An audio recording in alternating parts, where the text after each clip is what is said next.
Howdy yo and welcome to Rauta's opinion video. For a change, I'm actually having a beer.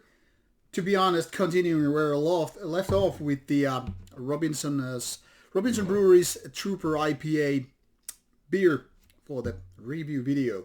Anyway, that video will come out later than this, so you'll have to see these in a wrong order. Good beer anyway. I strongly suggest you to take a look at this review video. But today's topic is, what are the so-called imageless bands, or rather why so many bands have an image and why so many bands have a poor image. There is no script for this video, so I'm once again just brain farting all the way through, and I hope that all this rant or opinion video makes any sense. Now, this came to my mind as one of my colleagues we're talking about AC/DC as a imageless band. That is a kind of a working class look with your jeans on, maybe some peaker hat, regular shirts, no logos, no band shirts, definitely no makeups, no corpse paints, no nails, no spikes, no bullet vests, or, well, belts, anything like that. Just ordinary looking fellas doing ordinary rock and roll, or metal, depends how you want to define it. And that is kind of interesting because obviously, like it was later on pointed out, that also is sort of an image. I mean, after all, you create your image based on, well, various reasons or various pointers, various style definitions. But one thing is certain, even that is kind of a, well, defined look, a certain kind of image that is maybe just meant to be regular Joes doing regular music, something that you can really relate to. But when we go towards extreme metal, I mean, the deeper we go, the more we will see how image is very important, even to a degree that some bands don't take band photos, they don't do interviews and all that stuff. It's all about part of the PR plan. Sometimes maybe unconsciously done, well, subconsciously rather. But nevertheless, it's always certain kind of a plan. Now, when bands start their career, more often than not, in my experience, they don't have any clue. They don't have any kind of a PR or image plan.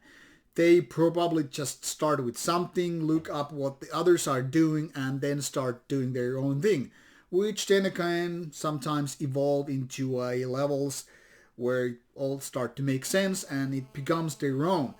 But more often than start, I think many bands are just clueless.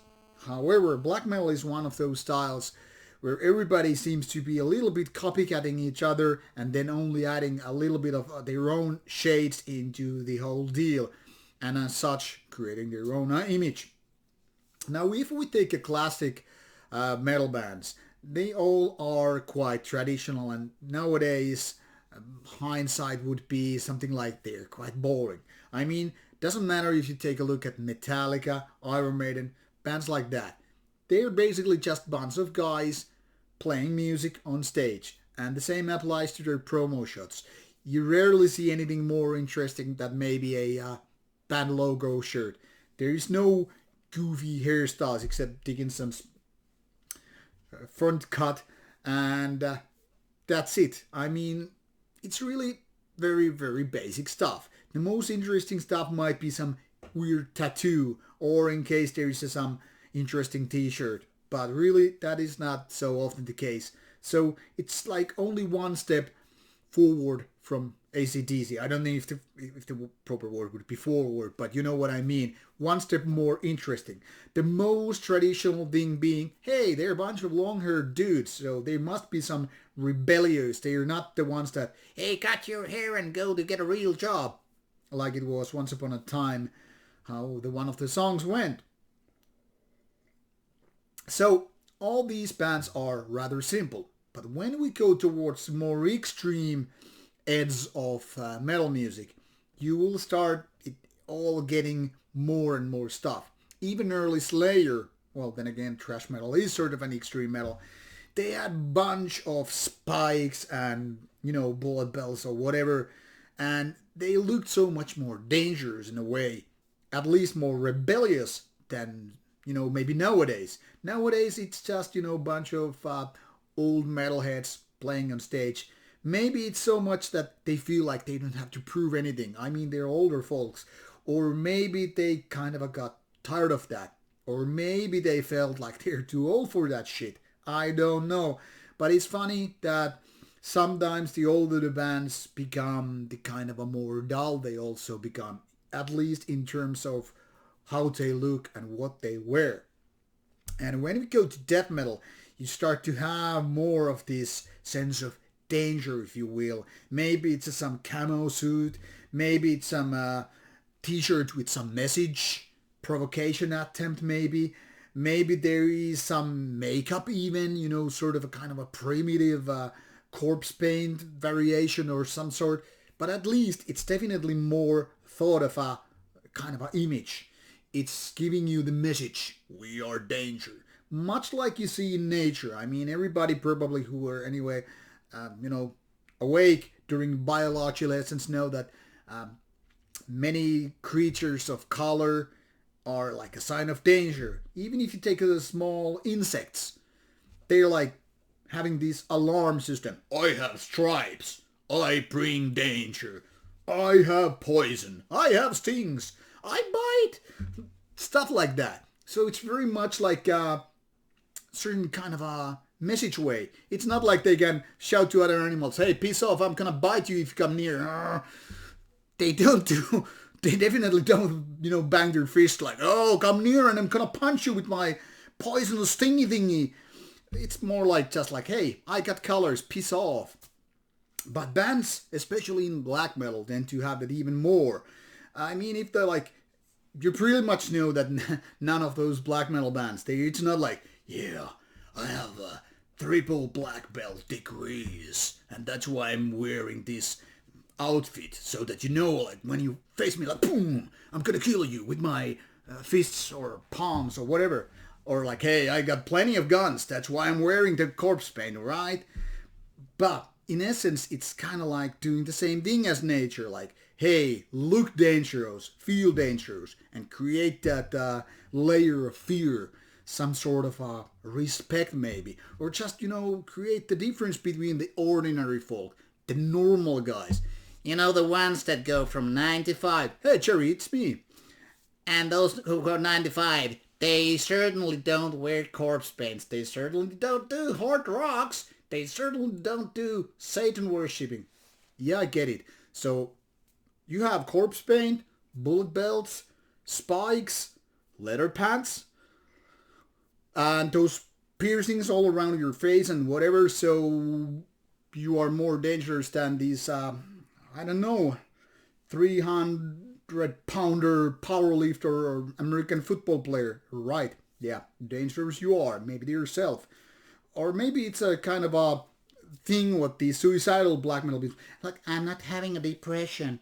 I'm not having a depression at all, but I feel very suicidal because Satan told me to. Okay, let's stop fooling around right now. The point here is, the bands, whatever suit, whatever kind of things they have on them, be it makeup. Well, that's essentially what corpse paint is. I know I have had it with my bands. Be it camouflage makeup or whatever kind of clothing you are. Weird Christmas elf hats, hooded robes, whatever. It's part of the image plan. And when you go home, it's not like you're gonna take a crap with your spikes and bullet belts and all that stuff. I mean, I wouldn't want to even know how hard it is when your 4-inch nails popping out from your wrists and then you're like, no, I can't wipe my bloody ass because, well, these spikes. And then you just remove the garments. Now, obviously, it's part of the plan, much like lyrics, much like logo, album cover and all. But why do we really care? Do we really care for example, black metal image because it has always been there? Or do we actually feel still the danger there? I mean, there's so many bands that have kind of given up on that, even black metal scene. Think about Dark Throne nowadays versus how they look like early 90s. it's a very, very different band in terms of image, let alone the music. And there are bunch of bands that have moved from traditional corpse paint setup and robes and whatever to more, I don't know, futuristic things. I mean, if you take a look at Mayhem, for example, it's not like they look nowadays the same as in the 90s. Some have decided to go more for the kind of clerical setup that is looking like priests or monks.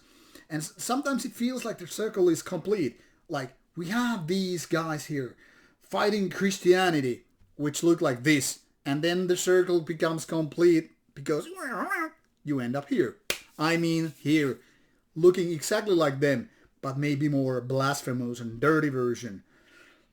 Now it's kind of a complicated because we kind of love the mysticism, what the weirder image brings us. But at the same time, we also end up often laughing like how goofy like those bands are. For example, a few years ago when I saw Cult of Fire on stage in Finland, I couldn't stop thinking how goofy they look with their pointy hats, because they look like they are some live-action role-playing guys with guitars instead of swords.